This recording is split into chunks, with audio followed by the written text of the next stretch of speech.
Hello everyone, आज के इस लेक्चर में हम लोग मैट्रिसेस का मोस्ट इम्पॉर्टेंट क्वेश्चन देखेंगे जो कि पाटलिपुत्रा यूनिवर्सिटी के लिए काफ़ी हेल्पफुल है। सो लेक्चर शुरू करने से पहले छोटी सी रिक्वेस्ट है, अगर आप हमारे चैनल पे नए हैं तो प्लीज़ चैनल को सब्सक्राइब कर लें और बेल आइकन को दबा दें ताकि हमारे आने वाले सभी वीडियोज़ के नोटिफिकेशन आप तक जा सके। तो हम लोग क्वेश्चन नंबर 1 लेते हैं, काफ़ी इंपॉर्टेंट क्वेश्चन है।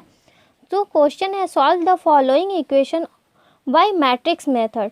तो हम लोगों के पास तीन इक्वेशन दिया हुआ है, x plus y plus z equal to 9 and second है जो 2x plus 5y plus 7z equal to 52 and third हमारा इक्वेशन है 2x plus y minus z equal to 0। तो ये जो इक्वेशन है, इस इक्वेशन को हमें मैट्रिक्स मेथड से सॉल्व करना है।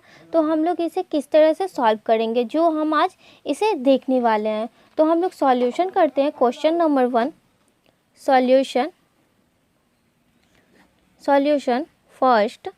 तो सबसे पहले जो हम लोगों के पास गिवन इक्वेशन है उसे हम लोग लिख लेते हैं। Given x plus y plus z equal to हमारे पास 9 दिया हुआ है, इसे इक्वेशन फर्स्ट मान लेते हैं। एंड सेकेंड जो हमारा है 2x plus 5y plus 7z equal to 52, इसे इक्वेशन सेकेंड मान लेते हैं। एंड थर्ड हमारे पास है 2x plus y minus z equal to 0, इसे इक्वेशन थर्ड मान लेते हैं। सो अब हम लोग इसमें क्या करेंगे, लेट a इक्वल टू एक मैट्रिक्स फॉर्म में ये जो इक्वेशन दिया हुआ है, इन सभी इक्वेशन का वेरिएबल x y z की वेरिएबल टर्म्स हैं, उनकी कोफिशिएंट हम लोग इसमें मैट्रिक्स फॉर्म में लिख लेंगे। तो x की कोफिशिएंट हम लोग फर्स्ट कॉलम में अरेंज कर लेंगे।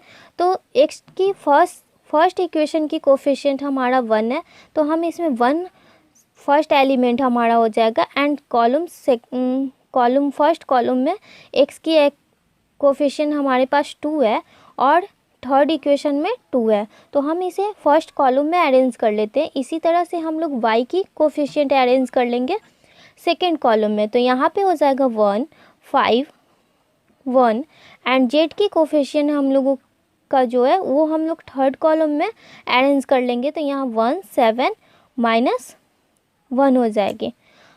अब हम लोग क्या करेंगे, इसमें सबसे पहले हम लोग इसमें डिटर्मिनेंट ऑफ a निकाल लेंगे, क्योंकि हम इस इक्वेशन को क्रैमर्स रूल से सॉल्व करने वाले हैं। तो चूँकि इसलिए हम लोगों को a इन्वर्स b नहीं निकालना पड़ेगा। सो हम लोग यहाँ पे नाउ डिटर्मिनेंट ऑफ a निकाल लेंगे। तो determinant of a matrix A की डिटर्मिनेंट हम लोग निकालेंगे। तो किस तरह से निकालेंगे, फर्स्ट एलिमेंट को हम लोग बाहर लिख लेंगे और उसके सामने वाला कॉलम और सामने वाले रो को एलिमिनेट कर लेंगे। तो यहाँ पे हम लोगों का सेकेंड रो का ये सेकेंड ऑर्डर का जो टर्म बचेगा उसे क्रॉस मल्टीप्लाई करेंगे। तो 5 इंटू -1 -5 हो जाएगा और 1 इंटू 7 हो जाएगा और फार्मूला वाला माइनस, तो -7 हो जाएगा। फिर यहाँ पे माइनस, ये पॉजिटिव है तो ये सेकंड निगेटिव आएगा, तो -1 और इसे सेकंड कॉलम और फर्स्ट रो को छोड़ देंगे। तो 2 इंटू -1 -2 हो जाएगा और ये 2 इंटू 7 -14 हो जाएगा। -14 प्लस 1, ये वाला 1 लेंगे हम लोग और यहाँ पे पॉजिटिव है, यहाँ निगेटिव, तो यहाँ पॉजिटिव होगा। और ये थर्ड कॉलम को और फर्स्ट रो को छोड़ देंगे और इससे इसमें मल्टीप्लाई करेंगे तो ये 2 और 2 इंटू 5 -10 हो जाएगा। सो अब हम इसे सिंप्लीफाई कर लेंगे। तो हमारे पास आ जाएगा -12 प्लस 16 -8 इक्वल टू -4 आ जाएगा। तो इसलिए determinant of a equal to not 0 तो एग्जिस्ट करेगा। तो हम लोग अगेन यूजिंग क्रैमर्स रूल की हेल्प से हम लोग इस इक्वेशन को सिंप्लीफाई करेंगे। तो अगेन यूजिंग क्रैमर्स रूल,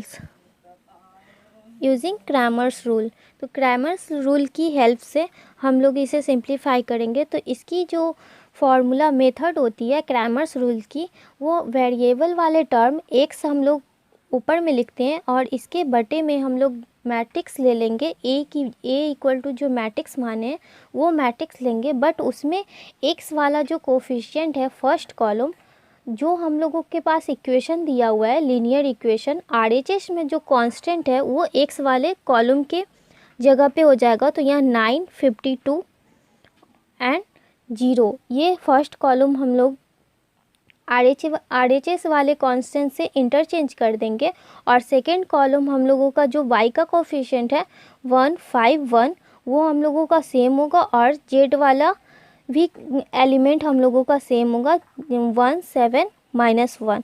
इसी तरह से y इक्वल टू हम लोग निकालेंगे तो y बटा डिटर्मिनांट ऑफ a निकालेंगे। तो डिटर्मिनांट ए वाई एक्स की कोफिशिएंट है जो हम लोगों की सेम रहेगी, बट वाई की जो कोफिशिएंट हम लोग सेकंड कॉलम में लिए हैं वहाँ पे हम लोगों का आरएचएस हो जाएगा, आरएचएस की कोफिशिएंट हो जाएगी जो हमारे पास 9, 52 एंड 0 दिया हुआ है।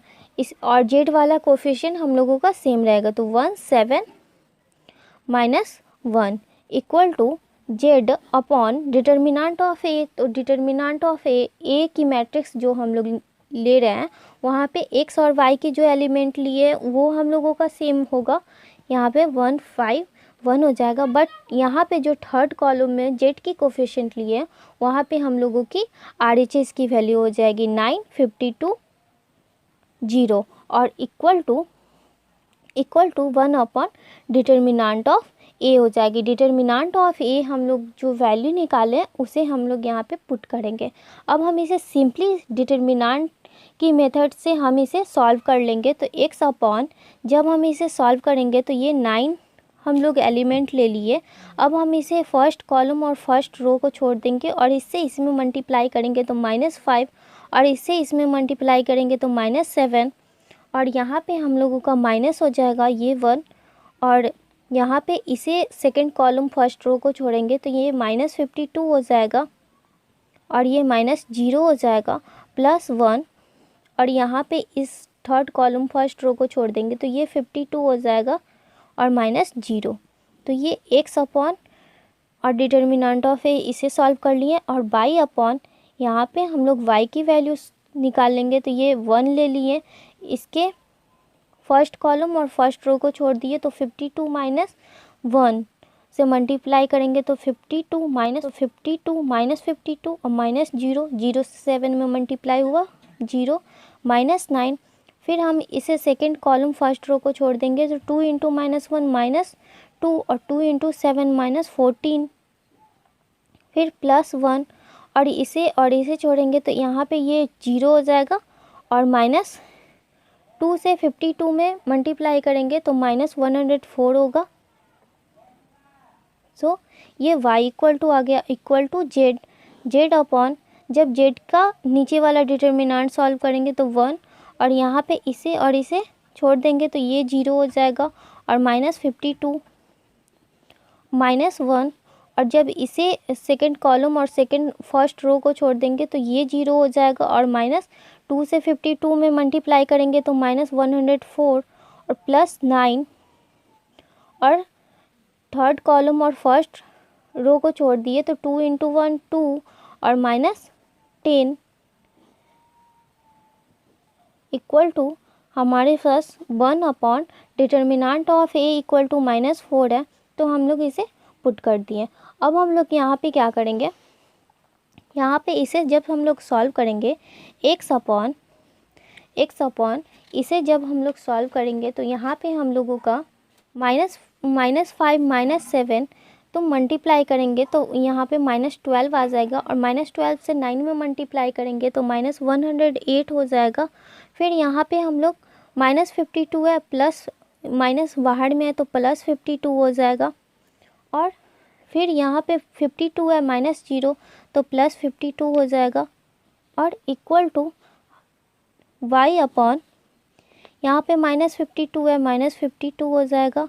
फिर यहाँ 14 -2 तो -18 और -18 -9 तो minus minus plus 18 × 9 equal to 144।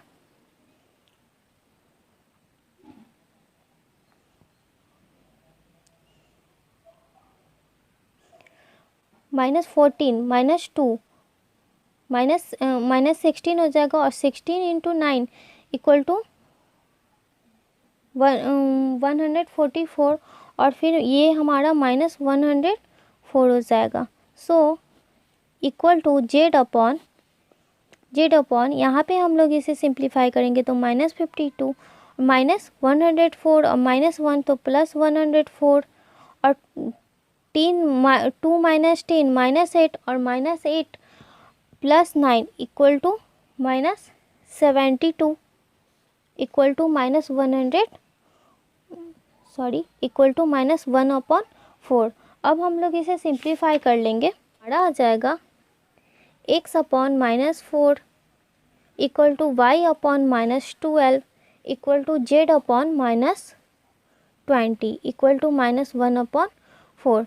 अब हम लोग देख रहे हैं सभी में माइनस है, तो सो माइनस माइनस कैंसिल हो जाएगा, तो x upon 4 equal to y upon 12 equal to z upon 20 equal to 1/4।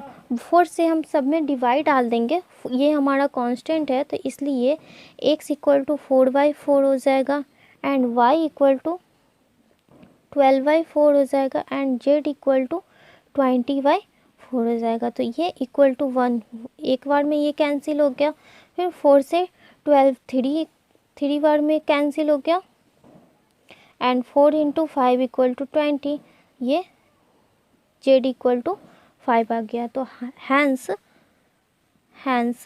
x equal to 1, y equal to 3 and z equal to 5, ये हमारा आंसर आ गया। तो आई होप आप लोगों को ये क्वेश्चन समझ में आए होंगे।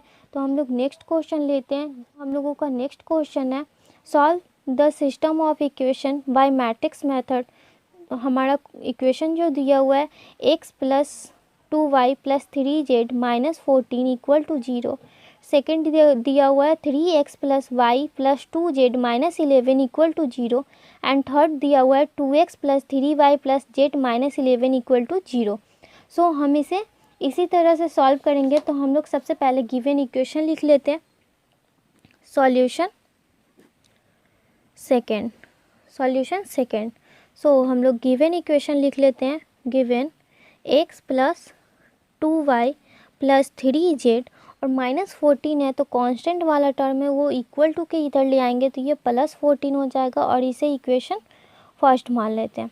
फिर हम लोग सेकेंड को लिख लेते हैं। तो 3x + y + 2z = 11 हो जाएगा। 11 हमारा कांस्टेंट है, -11 तो इक्वल टू के इधर आ जाएगा, तो पॉजिटिव हो जाएगा, इसे इक्वेशन सेकंड मान लेते हैं। सो 2x + 3y + z = 11 हो जाएगा, इसे इक्वेशन थर्ड मान लेते हैं। ये हमारा 3 इक्वेशन हो गया। अब हम लोग x y z की वेरिएबल टर्म कोफिशिएंट टर्म को मैट्रिक्स फॉर्म में लिख लेंगे। तो लेट a = हम लोगों का x वाला जो टर्म होगा 1 3 2, एंड y वाला टर्म होगा 2 1 3, एंड z वाला 3 2 1। सो अब हम लोग इसे डिटर्मिनेंट ऑफ a निकाल लेंगे। तो नाउ डिटर्मिनेंट ऑफ a = 1 3 2 2 1 3 3 2 1। तो हमारा यहाँ पे डिटर्मिनेंट इसे हम सॉल्व कर लेंगे। तो फर्स्ट एलिमेंट हम लोग बाहर किए, और फर्स्ट कॉलम फर्स्ट रो को छोड़ देंगे, तो हम लोग इसमें क्रॉस मल्टीप्लाई करेंगे, तो यहाँ 1 हो जाएगा। 3 × 2 -6 हो जाएगा, माइनस फार्मूला वाला रहता है। फिर हम लोग यहाँ पे -2 करेंगे, फिर इससे सेकेंड कॉलम फर्स्ट रो को छोड़ देंगे, और 3 से 1 में मल्टीप्लाई करेंगे, 3 और -2 × 2 4 और +3, और सब थर्ड कॉलम को और थर्ड फर्स्ट रो को छोड़ देंगे, तो 3 × 3 = 9 और -2 × 1 2। तो हमारा टर्म जो आएगा 1 - 6 = -5, 3 - 4, तो -1 -2 -2, तो माइनस +2 हो जाएगा, और 9 - 2 तो 7 × 3 = 21। सो हमारा वैल्यू जो आ गया 18 आ गया। सो यहाँ पे हम लोग देख रहे हैं कि determinant of A equal to not 0 आया है, तो ये हमारा सिंप्लीफाई होगा, एक यूनिक सॉल्यूशन होगा। अगर हम इसमें लैंग्वेज लिखना चाहें तो इसमें हम लोग लिख सकते हैं therefore A is non singular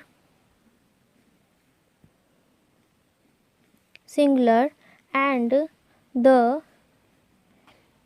given system of equation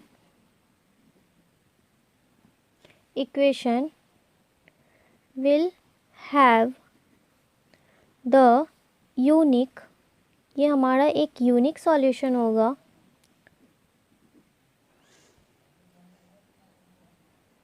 solution. तो again using by Cramer's rule,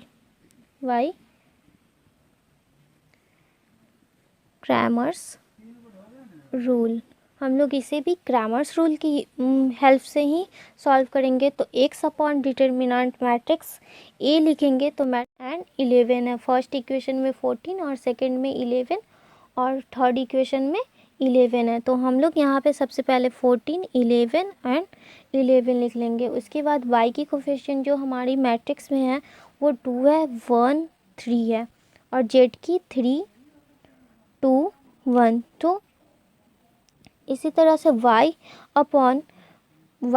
upon determinant हम लोग निकाल लेंगे। तो x की कोफिशिएंट हम लोगों की जो मैट्रिक्स में हम लोग मान चुके हैं उसे हम लोग सेम लेंगे। तो यहाँ पे हो जाएगा 1, 3, 2 और जो हमारा RHS की टर्म है वो सेकेंड कॉलम में चेंज हो जाएगा।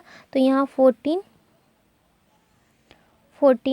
11 हो जाएगा एंड जेड की कोफिशिएंट थर्ड कॉलम हम लोगों का चेंज नहीं होगा, तो ये 3, 2, 1 हो जाएगा और इक्वल टू जेड अपॉन यहाँ पे हमारा 1, 3, 2 हो जाएगा, 2, 1, 3 और यहाँ 14, 11 हो जाएगा और determinant of A 1 upon determinant of A. अब हम इसे सिंप्लीफाई कर लेंगे तो एक्स अपॉन, जब हम इसे सिंप्लीफाई करेंगे तो ये 14 हो जाएगा। इसे और इसे हम लोग छोड़ देंगे तो यहाँ पे 1 से 1 मल्टीप्लाई होगा, 1 हो जाएगा, -6 हो जाएगा, -2। फिर हम इसे और इसे छोड़ेंगे तो यहाँ पे 11 हो जाएगा और -22 हो जाएगा और +3। और जब इसे और इसे छोड़ देंगे तो यहाँ पे 3 से 11 में मल्टीप्लाई 33 और -11 हो जाएगा और इक्वल टू बाई अपॉन यहाँ पे 1 हो जाएगा। इस कॉलम को और इस रो को छोड़ देंगे तो यहाँ 11, -22 और -14। यहाँ पे इस सेकंड कॉलम फर्स्ट रो को छोड़ेंगे, 3 × 1 3, फर्स्ट कॉलम सेकंड कॉलम और फर्स्ट रो को छोड़ देंगे तो 3 × 1 3 और यहाँ पे 2 × 2 -4 हो जाएगा और +3 हम लोग ले लेंगे ये थर्ड एलिमेंट। तो यहाँ पे थर्ड कॉलम छोड़ देंगे, फर्स्ट 33 एंड 2 × 11 -22। तो ये हम लोगों का y वाला टर्म हो गया इक्वल टू जेड। यहाँ पे इक्वल टू जेड अपॉन, जब ये जेड वाला टर्म हम लोग इसे सिंप्लीफाई करेंगे तो यहाँ पे 1 हो जाएगा और ब्रैकेट इस फर्स्ट कॉलम को फर्स्ट रो को छोड़ देंगे तो यहाँ 1 × 11 इक्वल टू 11 हो जाएगा, -3 × 11 -33 और ये -2 हो जाएगा और सेकंड कॉलम फर्स्ट रो को छोड़ देंगे तो 3 × 11 33 और -2 × 11 -22 और +14 और यहाँ पे थर्ड कॉलम फर्स्ट रो को छोड़ेंगे, 3 × 3 इक्वल टू 9 -2 × 1 2। ये हम लोगों का जेड वाला टर्म हो गया equal to determinant of A. तो डिटर्मिनेंट ऑफ ए हम लोग निकाल चुके हैं जो हमारा 18 आया है।